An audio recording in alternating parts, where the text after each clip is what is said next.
Our guest today needs very little introduction to Brisbane audiences. Leanne Kenneally studied at the Queensland Conservatorium of Music and graduated in 1994. In 1995, she was a winner of the National Vocal section of the ABC Young Performers Awards, and in 1996, she made her debut for Opera Queensland. In the following year, she sang for Opera Australia, and she has since returned many times to the opera houses of Australia and to the major orchestras throughout our country. Leanne Kenneally, welcome to Conversations at QYO. Thank you very much, Simon. I was giving a talk a few days ago and I was asked if I could share some of the amusing moments where things perhaps don't go quite according to plan in an opera performance. And when I reflected, I actually had quite a few anecdotes to share. So I thought it might be fun to ask you if you had any moments from rehearsals or backstage or even in performances where perhaps things didn't go quite the way they should have. Well, a few moments, of course. I was thinking of the Virgin Princess. It's supposed to be veiled, but dresser forgot to put the veil on. The masked ball, you know, Wallo. From Verdi. Yeah, the Verdi. Yep. I was supposed to be masked, and of course somebody had taken my mask just as I went on because they'd forgotten their mask. And yeah, I had to go on without a mask, and I actually stole it from somebody already on stage. Somebody from the chorus. I'll have that. Yeah. But one that came to mind, and I won't mention the opera and I won't mention the name of the tenor, decided he'd sing his entire aria standing in front of me. So blocking. I know, it was really weird. It was opening night. And it got worse. And then he decided he'd sing the top C at the end of the exit, where it was planned, I think. You know, I think he wasn't probably happy about being asked not to sing it. The end of Act 1 of Bohème. The end of Act 1. Yeah, right. I guessed. And then at the end, it was like he was comforting me, and he wrapped me so tightly in this blanket, I was like being in a straitjacket. I couldn't get out of it. I have a funny one, and I will name names. I was conducting a performance of Tosca, and Bruce Martin was singing Scarpia, and it was virtually the only opportunity in his life that he had had to sing Scarpia, and I don't think he thought he'd have too many more chances. This was towards the end of his career. And he decided to take matters into his own hands with the production, but he so infuriated the soprano that, you know, when she goes to stab him at the climax of Act 2, she didn't just stab him, she actually punched him as hard as she could. Winded him. And as I came out of the pit, Bruce was going, "She punched me, she punched me." Oh dear. Anyway, we won't get too carried away with all of those stories. I want to take you back to when you were a kid and perhaps starting to sing for the first time. Do you have a first recollection, an early memory of singing when you were very young? I think I was always singing, and you know, neighbours over the years said that she was always singing in the sandpit or whatever. But the recollection of singing in front of people would have been in my primary years, just putting on concerts at home with my neighbours and my sister and my brother, singing in the church musical, you know, Salty the Singing Songbook or whatever it was.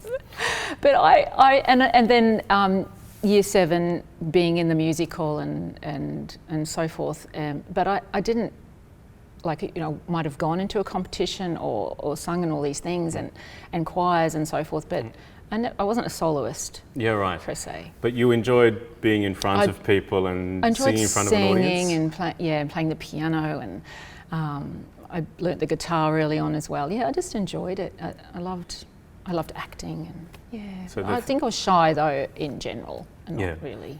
So maybe the theatrical part of it was an opportunity to hide in a role or to... Maybe. Is there any of that? Yeah, but I didn't really do any roles until year 12 at school. Right. Yeah. Okay. And did you grow up in Brisbane or did you just study here? So growing up in Brisbane, you know, there are cities in the world where you are exposed to opera perhaps earlier than you might be in Brisbane. What was your first encounter with opera in Brisbane?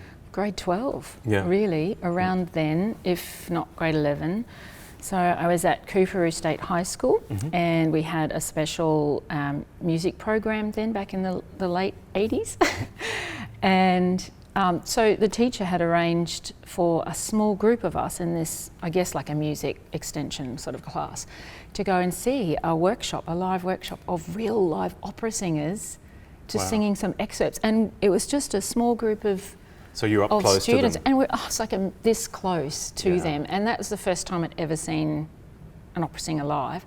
And then in that year too, the Opera Queensland, what they were called then was the Queensland Opera Company, had their first time sort of youth subscription. I remember those. Do you remember that? I went to some of those with friends from school, and we'd all get dressed up and think we're all kind of being a bit fancy. I borrowed my auntie's clothes, I think.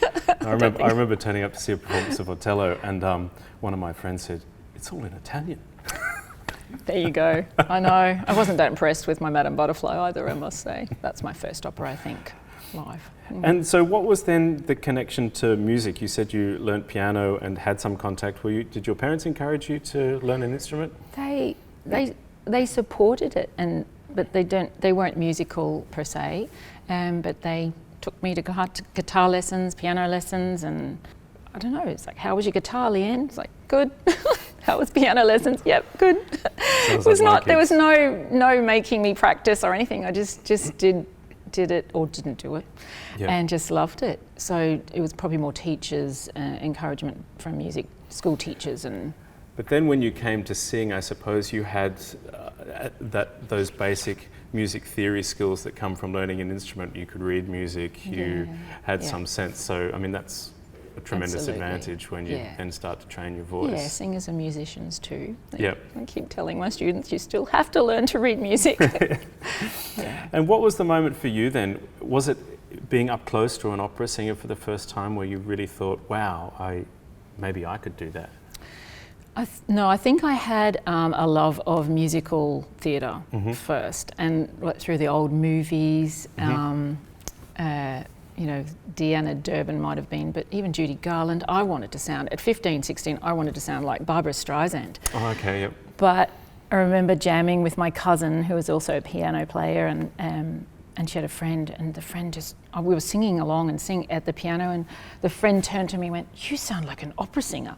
And I was so offended, really. But, no, I was trying desperately to sound like, you know, Barbara.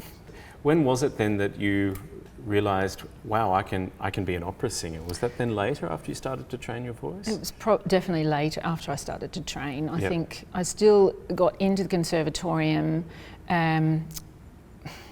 not too sure about the opera thing, let's put it that way. And so at that stage you were still on a music theatre pathway? No, not at all. I was definitely on a classical singing. Well, in those days there wasn't really the musical theatre. It was all in one really. But I was definitely on a classical music path. It just wasn't convinced that I really liked it that much. Yeah, right. To be honest. Well, you must have been good at it though, because straight after graduating, you win the vocal section of the ABC Young Performer of the Year Awards. That would have involved a performance with orchestra. Absolutely. I imagine. Yeah. What was that like? It was well. Look, I was at the conservatorium a long time, so I had kind of got over the. Yeah. Will I sing opera or won't I sing opera? Do I suit it? It was, I had some good opportunities to sing with an orchestra while I was What at the did you sing in that the final of the... Oh, that time might have been just a few arias. I'm thinking, really, you know, that year I sort of was doing a few auditions too, because I'd finished technically at the con, and that video, I think that broadcast, Roland Peelman saw that. And they were looking for somebody for Donana. They still hadn't found anybody with Opera Queensland, for example. And he said she could do it. And that for the next year I debuted doing, it was amazing. And the same thing with Opera Australia that year. I went down and I auditioned for Sharilyn and Moffat, and they were like, great. And I've probably told this story before, but they said, no, there's nothing, you know, in the near future, but, you know, thank you for auditioning. And then 3 days later, I got a fairy tale letter saying, well, would you like to come? Yeah, such and such has dropped out. Can you come and sing Pamina? Wow. So, tell me, how was it for you? I remember when I first went down to Sydney and started working with Opera Australia, you walk, you know, it's quite, and when you arrive there at Bennelong Point and come up, and it's the famous Opera House, I remember thinking, And there have been other times in my career where I wondered whether I had imposter syndrome. You know, how can this boy from Brisbane be walking in through stage door and doing something here? I mean, did you ever feel anything like that, or did you always think, yeah, no, well, here I go? Unlike you, I haven't sung in the London Opera or Vienna, but yeah, it was the Sydney Opera House is something very special about walking, like you say, up the walkway, and then it's just there. It's like a you natural never get sick of amphitheatre. it No, whatsoever. you really don't. It's a good place to go to work. Yeah. Yeah, wow. It was beautiful. Tell me a little bit about how singing feels. You know, for those people who perhaps haven't felt what it's like. Your body is your resonating chamber, and when an opera singer sings, I remember a famous American soprano saying the difference between singing and shouting is actually really small.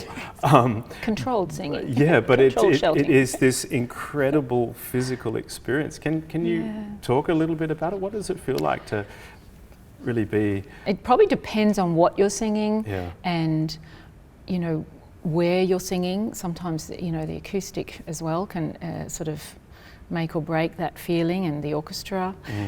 But it's, I don't know, when it's really actually hard to describe. I mean, I was watching you this morning because we had a rehearsal this morning for your movement of the bells, and I was a little bit in awe of your technique, how you are able to take this powerful sound and, you know, really take it down to a pianissimo at any point in the register, how you can manage your breathing and your transitions. And there was one point where I was sort of thinking, oh, this is a bit of a slow tempo and you've got this high A to hold, and I thought, wow.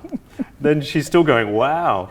I mean, I was really impressed by your technical control and the expressive quality of your singing. And I know the orchestra absolutely loved hearing you sing. So we're super excited about the performance coming up in a few weeks' time.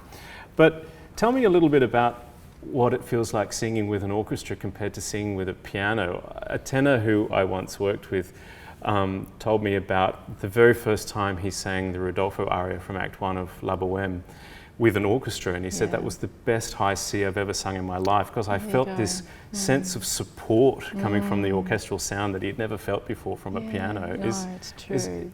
It's one way to describe it, and he probably also stopped listening to himself as well, and all those shared resonances, and like our voices are designed to, you know, hit that spot that carries over an orchestra, and he just, and you do feel very much more supported than if you're just with a piano, for sure. Singing this morning was just lovely, and it sort of, the colours of the music, even though I'm singing in English and not in the Russian, just different colours, and just with all the different timbres, and and the choir is really lovely to have. I mean, I often feel with an orchestra, it really is like there's something very physical about the sound that comes out of an orchestra. It's like waves of sound that you feel you connect to. And I every time I am up close to an orchestra, I'm moved by that, because it is this very, for me at least, a very physical experience. And like I said before, the orchestra, I could see the looks on the players' faces having you in the room for the first time today. It was really special. I've got another question. It's one that I sometimes ask myself, and I'm never sure I know the answer. If you could sit down with a younger version of yourself, let's say a 17-year-old Leanne Kenneally, what would you tell her? About singing, or just about life? Both. Let's start with singing. I'd just say, go for it and just do what you love to do, which I think it was singing at that stage. I'm not sure that I regret anything I did then. It all is still a bit of a mystery. Just thinking back at 17. It is funny, is that sometimes you look back and you sort of wonder, how did one thing lead to another? But you know, those sometimes the path is only evident to you when you're looking back at it. You can't actually see it stretching in front of you. Yeah. I might sort of say slow down and just enjoy it a little bit more as well. Don't be in such a hurry. Yeah, don't just, because it goes so quickly. Yeah. You've been living in Brisbane. What do you love most about Brisbane? Oh, it's my home. I'm fond of the weather, but my husband is the opposite. So he loves cold weather. He grew up in Armidale. Oh, okay. So he does miss. We lived in Freiburg for a while in Germany, so he really misses. Yeah, we lived in Strasbourg for a while, not so Yeah. far away. It's a Sure, glorious over part the of the world. Border. Mm. Beautiful, yes. Beautiful part of the world. Nice Christmas markets. No, but I've loved being back in Brisbane for this Yeah. last year, and let's face it, there aren't too many corners of the world that weathered the storm of COVID better than Brisbane. How did COVID affect you as a singer and as a performer? As a performer and a singer, I have probably not worked as much, Yeah. to be honest. Of course, the concerts I had last year were cancelled initially, but out of that, a few opportunities have come. So I just performed Helena in A Midsummer Night's Dream, and Neil Armfield contacted me for that because I think the opera that they were planning to do in the Adelaide Festival was canned because of COVID and just wasn't going to work. So they needed something else, and this was his production he'd done before, and we'd worked together 20 years ago, and he needed a tall soprano Full circle. in COVID-safe Yeah. Had you sung territory. Helena before? No, I actually hadn't sung anything. That's a fantastic opera. It's a fantastic opera. It was a dream. Sorry, we can't. We Literally. we just still can't get over that dream. It was amazing. Oh. So in January, February, we're all, through, there's all these sort of shutdowns, last minute shutdowns, and as a result, we'd have to, wherever we came from, we had to go 2 weeks early to quarantine, and It must have been quite emotional then, getting up on stage, singing again after a year of no performances, no work. Yeah, but I hadn't sung, on stage for a while, and it was very special for a lot of reasons. Yeah, it was a great opportunity. In front of an audience again. Uh-huh. I mean, how, as a singer, do you manage your emotional connection to the music? Like, there's some music that touches me so deeply that I feel that I tear up listening to it. And as a conductor, if that happens, I can kind of get away from it. I have my back to the audience and I can... Does that happen when you're conducting? That's great. There's one piece in particular that I associate with my grandfather that always gets me. Yeah, and that's even happened when I've been conducting. But as a singer, you must have to have some distance from your emotional connection to the music, because otherwise it would gum up the works, literally, wouldn't it? It does. You're right. I've probably been in that situation when I'm listening to somebody else sing to me on stage, so I've just also got to be careful to not get too carried away.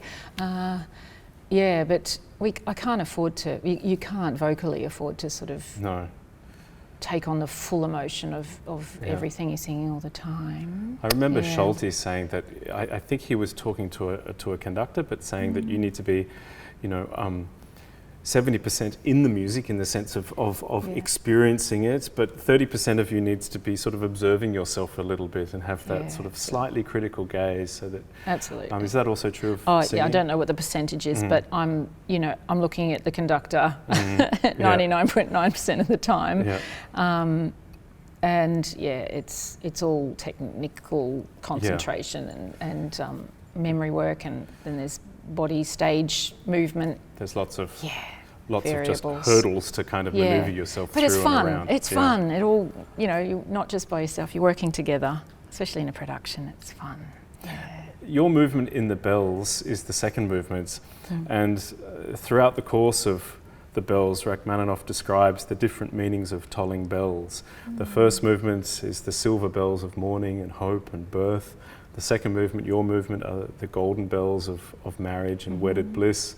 The third movement are the bells of calamity and strife when a city is in an emergency. And then the fourth movement, of course, is then the melancholy and funereal bells of death. So the whole piece charts the cycle of human life, measured, if you like, by the tolling of bells. How do you feel about the movement that you sing? Well, it's absolutely glorious, isn't it? And the vocal line alone, for me, is just it's stunning, and then you just got all this beautiful orchestration around it, and I'm just thrilled to sing it for a start. But I feel it's at first, when I first actually listened to it, because I actually haven't done it before, and I haven't seen it live, if at all It's not studied. often performed. No, it mustn't be. And I was sort of, oh wow! And in Russian, I listened to it in Russian, I must say first, and it is slightly different. Yeah. The colours are very different, and the line. And I'm like, wow! But then after listening to it again, and then getting used to the English, it is just so romantic, and I think a lot of those movies, movie music, have kind of, been very influenced by. Yeah, absolutely, by Rachmaninoff in general, and the bells in particular. Stolen a bit of I mean, I find the movement music. so sensuous and so intimate. But what's fascinating for me is so many of the themes of the second movement are still based on the Dies Irae theme, the da da dee da dee da dee. Yes. It's woven all the way through the texture, as if Rachmaninoff, even in that state of wedded bliss, is still reminding us that our time on earth is limited. There's always a sort of dark smudge smearing of this beautiful, line here and there, and then it's just smudging kind of. Yeah, it is. I think that's Rachmaninoff's gift, that it and that's for me why it never seems sentimental or cheesy, that it has this incredible beauty, but it's underpinned by something a little bit dark and very real. That's right, and not liking it to movie music whatsoever, but that's kind of, it's a shadow of what this is really. Well, Leanne Kenneally, we are so looking forward to performing with you on the 30th of May. Thank you so much for joining us today. You're welcome. Thank you. Can't wait. Thank you.